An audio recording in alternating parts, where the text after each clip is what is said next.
51. On being a sourpuss. I don't normally use recent translations of the Bible, which are often paraphrases rather than translations, but once in a while I find a fresh insight in one of them. An example of this is Moffat's rendering of Psalm 73, 21 and 22. Quote, "When my heart was sour, when I felt sore, I was a dull, stupid creature, no better than a brute before thee." What Asaph tells us in the psalm is that when he was in distress because of what was happening, he almost slipped from God's way. He nearly lost his footing. Asaph was so overwhelmed with his grief and unhappiness that his heart, mind, and being became sour. In modern English, Asaph says, "I became a sourpuss and a sorehead."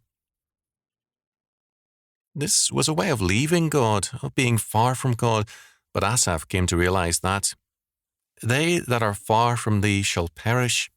Psalm 73:27. Asaph doesn't say that he had done wrong. Instead, he tells us that this sourness or bitterness came from seeing the wrongs done by others to him and to many other people as well as to the Lord.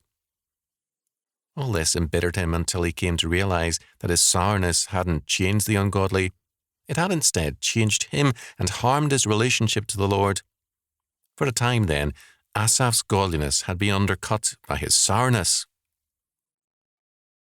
Years ago, I heard an old pastor say, "There's no such thing as a sour saint." He made the statement when someone tried to excuse a prominent member whose sourpuss ways were troubling the church. Are you a sourpuss in your relationship to your family, your co-workers, your fellow Christians, and the Lord?